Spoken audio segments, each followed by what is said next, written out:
James was worried that I was not gonna save any for you. I'm like, dude, what the do you think I am? He gave me like a half a bottle of each of these. You thought you were just gonna crush these by yourself. I think so. Dude, little faith. Yeah, that is little faith. Hey, welcome to Super Social Club. I'm Jeremy. This is Whiskey in the Six. I'm Rob. Welcome to the Whisky Rant Podcast. It's a little crusty, It's frustrating. and it's going to be a little bit of a rant. I don't understand it. I don't know why. Some sort of injustice. Anyway, end rant. Hello and welcome back to the Whisky Rant Podcast. I'm Jeremy. Rob. And tonight we are blessed again with some amazing Compass boxes on the table tonight. Get your drinks ready because you're about to do a shot. Our boy James hooked these up. This table's seen some good Compass boxes in the last little while. Tell us what we got going on tonight. We have I'm gonna butcher the name of this one. The Asyla.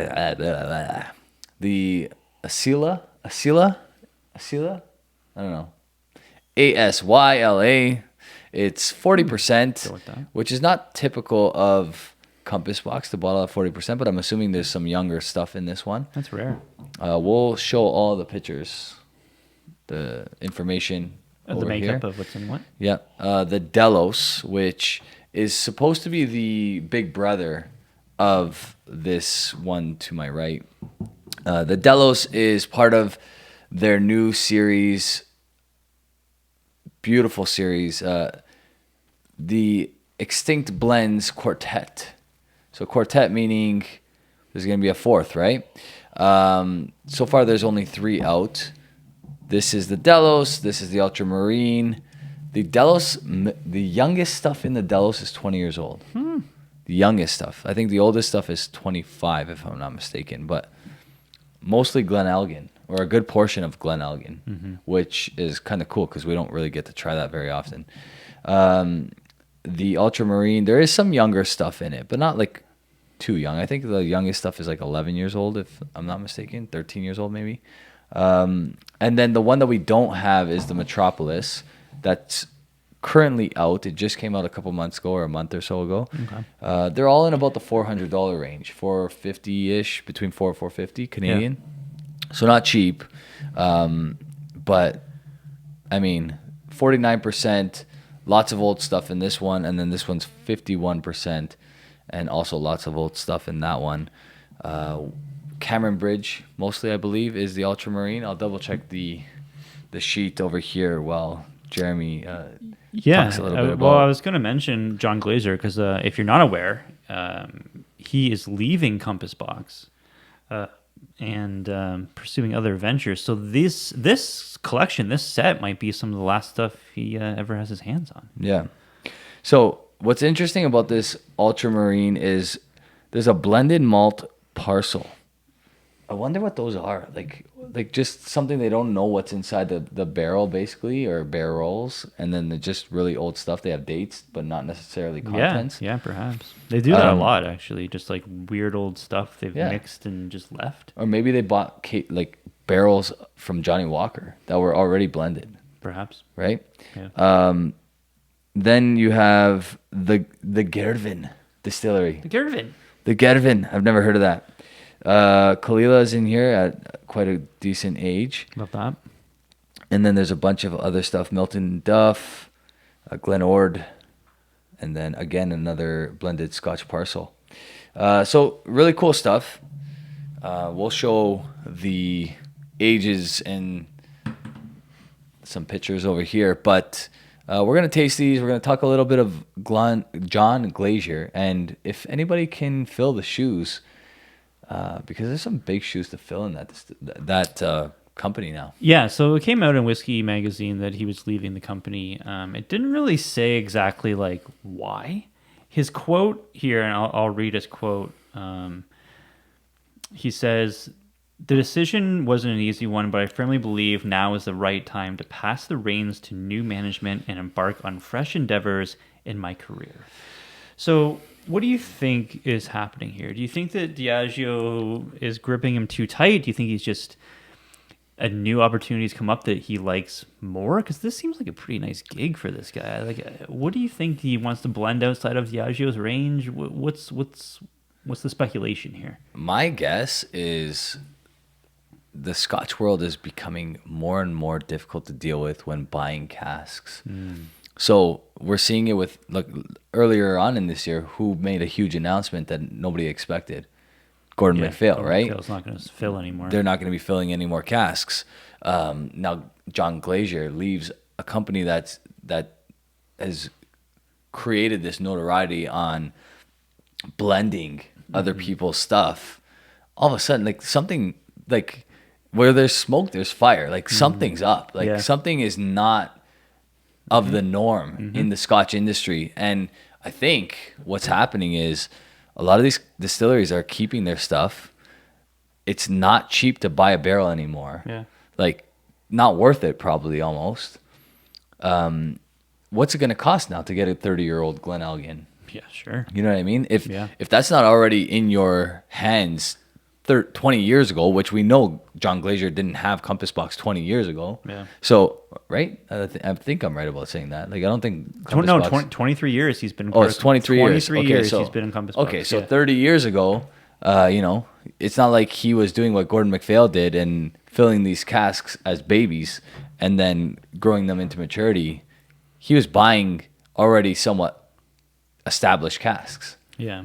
Right? So now, maybe that's not an option What's he anymore. going to do, though? Is he going to go work for a distillery, like some new up-and-coming distillery, and blend for them? Like, what is his plan? He didn't say. Okay, so what would you say his net worth is after working with Compass Box for so long? I don't know, but I think there's got to be some internal fighting going on with Compass Box for him to leave. My guess is that he has his eyes on his own distillery. Yeah. He has his eyes on his own distillery. He see knows he can do it himself.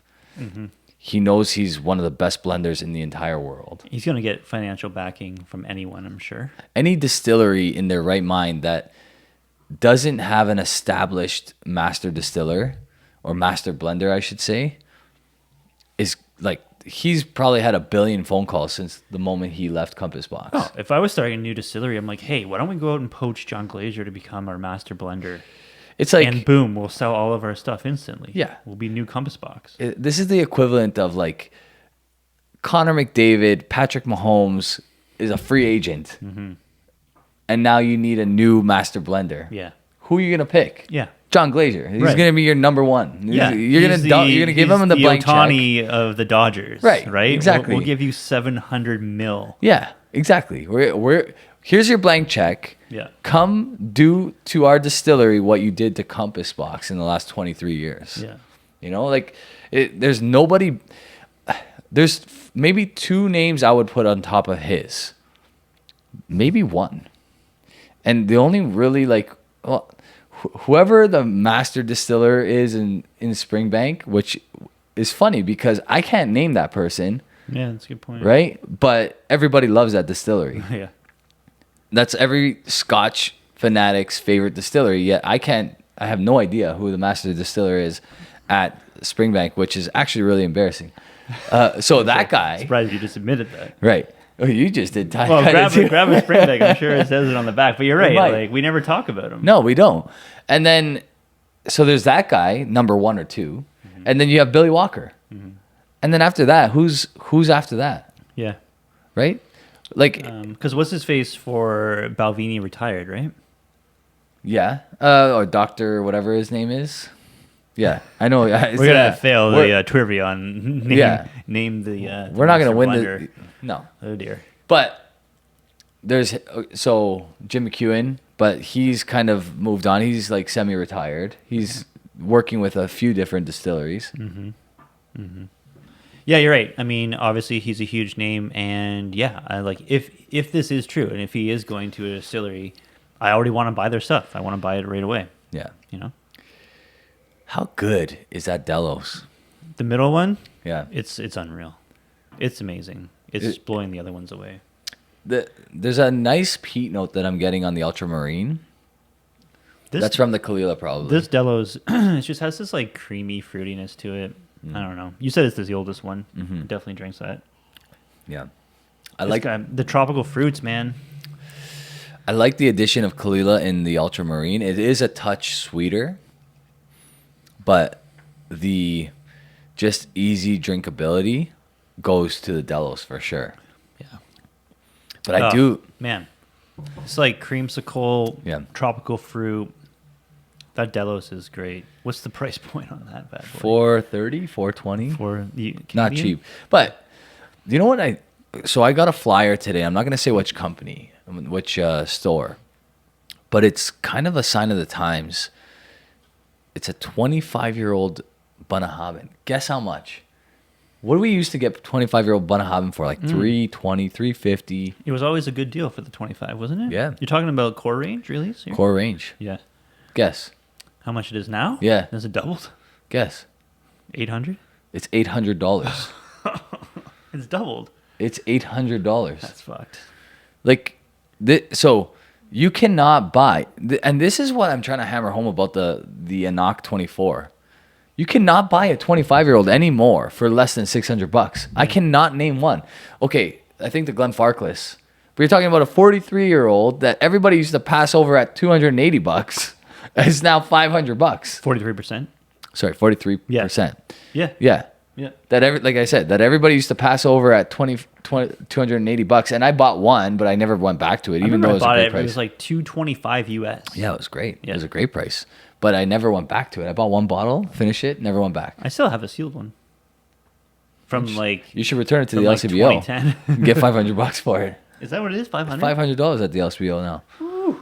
That's what I mean. So like, you cannot buy 25-year-old whiskey unless you're buying from Gordon and MacPhail. Mm-hmm. You cannot buy 25-year-old whiskey for under $600, $500 if you count Glenfarclas. That used to be $250. Yeah. Yeah, you're right. So like getting this blend of, 20 to 24 or whatever it is, year-old whiskey. 20 to for- 25, rare distillery. And when you say it, just shaded under 400? It's 420. 420. 420 in Alberta. So I mean, that means that in the US it's potentially significantly less, right? Because in Alberta it's 420. Man, that's good, dude. Yeah, it's really That's like in the, in the area of that Tobias and the Angel. Mhm. Like that's what I'm kind of like going to compare this to, And that's a fair comparison. It might be easier drinking than the Tobias and the Angel, which is crazy because the Tobias and the Angel is 47%. I think I like the Tobias and the Angel better, but it might be because I'm biased that there's 34-year-old whiskey in there. Yeah. I don't know, but that Delos is unreal. These are 420 Canadian, probably less in the US, worth every penny. Like, and I don't say that lightly. Like, $420 is a lot of money. What's the peated malt in the Ultramarine? It's a Kalila. Yeah, definitely. Yeah. Yeah, get that nice toothpaste note. Love that. Mm-hmm. Yeah, I mean, I don't know. Maybe John Glaser is just tired of Kalila and Kleinleach. I mean, there's so much Kalila and Kleinleach in all of these, isn't there? It's so common. It's Kalila. It's so easy to disrespect Kalila, but yet, and everybody does Kalila better than Kalila themselves. Yeah, we said that before. But they're so good. Like, it's such an easy malt distillate to work with. Mm-hmm. You know what I mean? Like, it seems like Oh, it's it so seems easy, that way. It's in everything. right? And it's always good. Like, I've never had a bad. Can you think of a bad Kalila? Not from the independent barley market. No, Not they from always- Gordon MacPhail. They do it great. One of Compass the- Box blends it great as well. I'll never forget the experience we had with a Kalila at a bar. We went to the Caledonian, which we should add very soon. They will have a Benromic cask alongside our Benromic cask. Yes. We've already kind of teased it a little bit on Instagram and stuff like that, but that's coming out soon. Like, we're actually receiving bottles of it within the next week. I was at a Toronto Whisky Society event, and so many people were like, "When's that Benromic pick coming out? Where am I gonna get it? Where can I get it?" It's, like, I was I like, didn't easy, realize. easy. I know, right? Just take a step back. I'll sign all your bottles. Here we are talking trash about everybody that signs bottles. I was like, take a step. I don't know any answers. I don't even know what's going on. I'm like, I'll talk to Rob. He will tell me. I will tell you. Pretty cool experience. We will have a video like from start to finish on how that process went. We'll talk about it. It'll definitely be a rant. I'm excited for it. But I'm people so can excited. buy this bottle at some point in time. It's going to be all over Alberta. Yeah. I believe the Caledonians sold their own cask. So here's how it works. Toronto essentially is getting 2 Benromic casks. The Caledonian is a bar in Toronto that picked a cask. We picked the brother or sister cask, however you want to phrase it. And it just so happened that way. We didn't actually mean for that to happen. We both really liked the casks that we chose. I didn't taste the Caledonian cask until after that we had already picked our cask, and vice versa. So I'm sure Caledonian is psyched about it. They had like a preliminary sale on there, so theirs might not be as readily available, maybe. Okay. But there's only 300 and something bottles of ours. It'll go quick. It's gonna go To quick. remind people what it is, it's an 11-year-old cask strength. It's an almost 11-year-old. Okay, yeah. Yeah, single cask, Benromic, first fill sherry. Yeah, It's like 61.4%. yeah. It's a beast. It's a beast. And it's delicious. Like Yeah, really good. to put it lightly, like I said, we're gonna do a whole video. I don't want to tease too much, but we actually picked it over stuff twice its age, and that's the fact. Yeah. So, anyway, we should get back to these guys over here. Yeah, I can't get enough of this Delos. I'm obsessed with it. It's so good. What's the primary malt again? You said something weird. Glen Elgin. Glenelgin. Glen Elgin is the Delos here. I'm gonna look it up real quick. Well, the Delos is this bottle, 33.4% imperial distillate first fill bourbon, 28.5%, and that imperial is 25 years old. 28.5% Glen Elgin recharred American oak barrel, and that's 22 years old. 23-year-old Milton Duff first fill bourbon barrel, which consists of 21.2% of this blend. And then the last one is 20-year-old Cameron Bridge first fill bourbon. So pretty much all bourbon cask, which we know in older Scotch is always good. Yeah. But like whenever it's an older Scotch, here's the thing. If you ask me to choose 20 years and younger, I'm choosing a sherry cask.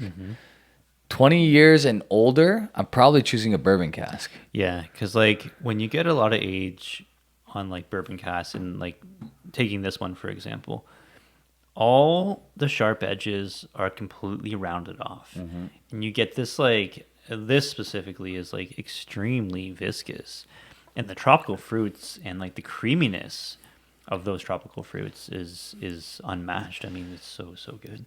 And the best part is if you've aged a bourbon cask for that long, you know that it's not going to be sulfured.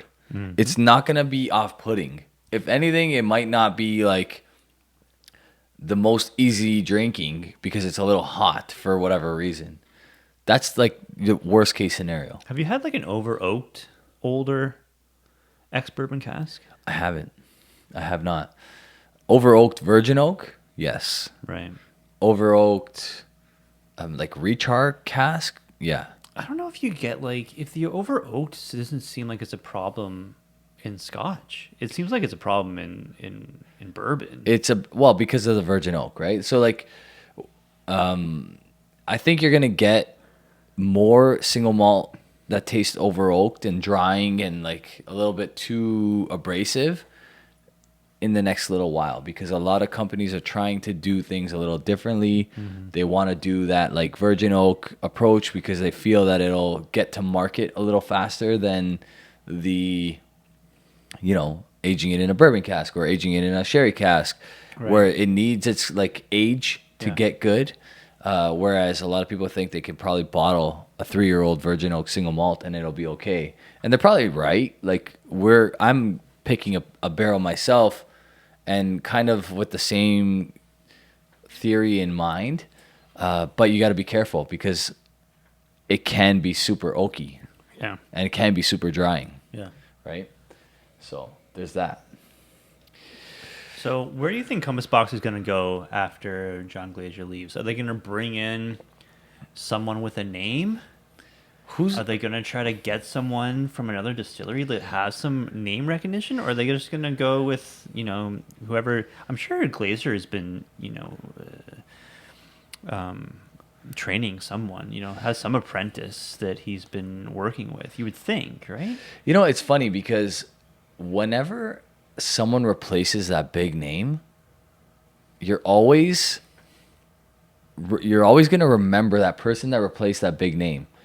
We all know who Adam Hennon is. You know what I mean? We all know who Emily, whatever her last name is. Rachel Berry. That's Emily. Emily, where's her face? Rachel Berry. Rachel Berry. But I knew what you said as soon as you said it. I Rachel wasn't Berry. trying to say that was who you were thinking of. I was just saying that as another name. I didn't know what the hell you're talking about. Yeah. Rachel Berry from Glendronach is exactly who I meant. Okay. But we know her name. Like you say Rachel Berry, we know that's the person from Glendronach because she replaced Billy Walker. Mm-hmm. Adam Hennett replaced Jim McEwen. Mm-hmm. We know these names because of who they replaced, not necessarily because of what they've achieved. Right. So we're gonna know who replaces the guy John Glaser from Compass Box. We are going to know that. And we're going to learn who the master distiller is at Springbank because we should know that. We should have known that. I wonder if it says it on the bottle. We should probably check. 1000% does say it. Let's do that due diligence right now. So why the hell is Compass Box putting out a 40% ABV whiskey? Do they do that with their most corest of the core range? Like the, what's that called? Like something street? What are those two bottlings they always have out? They have a few, yeah. I'm not sure which one. Beasley Street? No, what is This it called? Okay, so it's a J&A Mitchell and Co. Limited, but that's the family name. Well, does it say on the back? It doesn't say okay. who the master, and that's why. That's why we don't know, because they are humble. They are humble. They are humble. It's not about one person at No, Springbank. it's a family. The whole. It's a team. It's about the whole distillery. That's right. And 'Cause we I'm don't trying to think about it now that remember Ralphie went there and did his whole 1000th episode and interviewed people. Yeah, he interviewed. I Did think he it was interview the the master master. distiller? Yeah, it was, and he was a younger guy. He wasn't as Yeah. old as I was expecting. Yeah. Yeah, Anyway, And reference like- that video for information. yeah. We should have a look. That guy seemed super cool too. Mm-hmm. Like he seemed we're the rock stars of the Scotch world, and yeah, whatever. It's just cool here. But the thing is like to be the best, you can't have that attitude that you are the best. I feel like that what makes them so good is like they just go to work and they just put it in and they don't they're not flashy. It's true. It's true. Like you think of not Like your Ardbeg. typical star. Ardbeg thinks they're flashy, Right. and Macallan thinks they're flashy. 100%. Yeah. Yeah, but you think sports reference, right? Like all the actual best in the world, they're just at peace. You can just tell. Like Leo Messi is at peace. Yeah. There's one exception to it that maybe I would say, but Connor McDavid, just a calm, regular dude. Yeah. Patrick Mahomes looks like a super chill guy, Mm-hmm. right? The only guy I would say is maybe not necessarily that way is LeBron. Yeah, I could see that. But The thing about having arrogance, right? It's it's not a good trait. And the only way that you can get away with it is always winning. Mm-hmm. Right? You if you get humbled and you're arrogant, you just look like such a fucking clown. yeah, And you're done. yeah. But it's so much easier to get beat when you're too cocky as well, Mm-hmm. right? Like it just seems that way. Good things happen to those who just Yeah. let it happen instead That's of being talking a big game and then failing. Yeah. 100%. I really like this Ultramarine as well. I like it, but I mean, this Delos is stealing the show. Yeah, I don't disagree with you, but I think you got to give the Ultramarine a little time.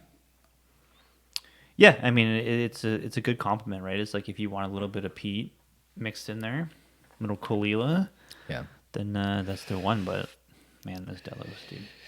Honestly, like, I think nowadays, the way the market has gone, I'd much rather I much more, like, I trust the purchase of a Compass box at $400 than a single malt at $400. Yeah.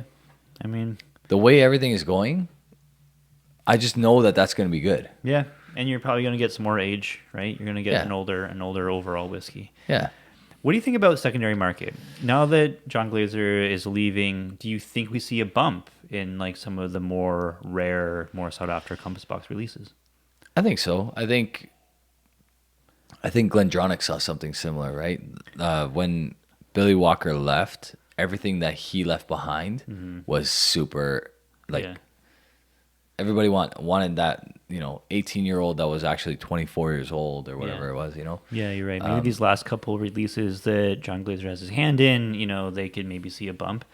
Well, what time will tell. Yeah. We'll see. I mean, it's a little too early to tell right now, but I mean, I think you might see it, right? Mm-hmm. You might see it for sure.